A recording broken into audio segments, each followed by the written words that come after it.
Say that Lori Lopez is here to read a poem for Mary Shelley's Frankenstein on this bicentennial occasion here at the UC San Diego Library.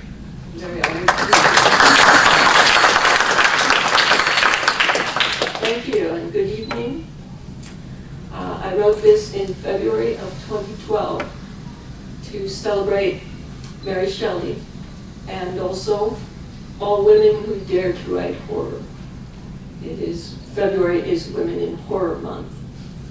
So it's a while ago I wrote it, but these things never go out of style.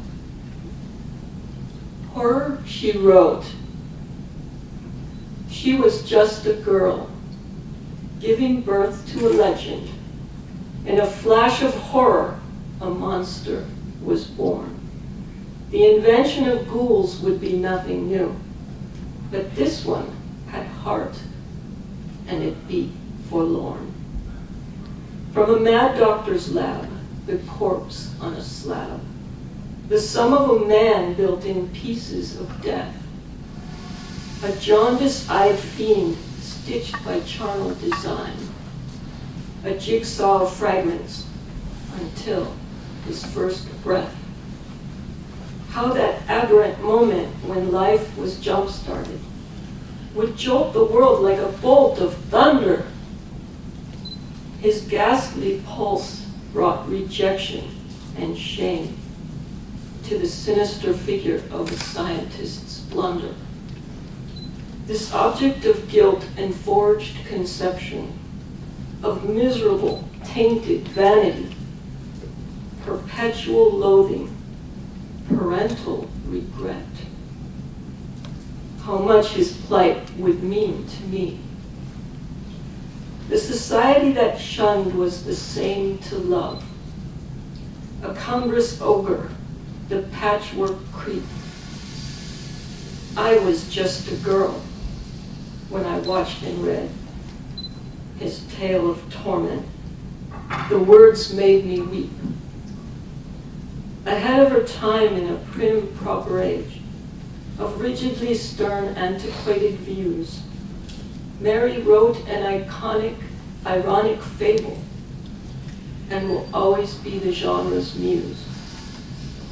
The daughter of authors remembered today, her philosopher father, for a novel style, her namesake a founding feminist, whose child would never see her smile. A mother whose hugs she couldn't recall, but whose stirring declarations remain, proclaiming that ladies are equal to men.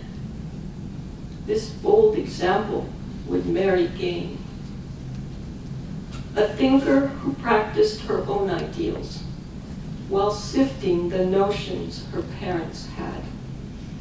Rebelling, embracing, at times she would bend to society's ways or the will of her dad. Like me, she read and scribbled stories. Happiest as a child away from her life, with another family or in the cemetery. To read near her mother and escape the new wife. She fell for a poet with a failing marriage. They declared their love by her mother's grave, where the two would rendezvous in secret, till she ran away with the charming knave. A summer visit with several friends at Lake Geneva proved a stroke divine, the impetus for a masterpiece. Telling ghostly tales sparked Frankenstein. With Lord Byron they chatted of the supernatural, inspired by a scary dream and dare. Amidst rainy day talk of reanimation, a legacy was wrought out of grim nightmare. The story she drafted and then the book, yet more than a single horror tome. She wrote stories, novels, and of their journeys, while the couple moved from home to home. The pair would wed as lovers do. 4 children died, just one survived. Her husband's death by accident left a spouse and little boy deprived.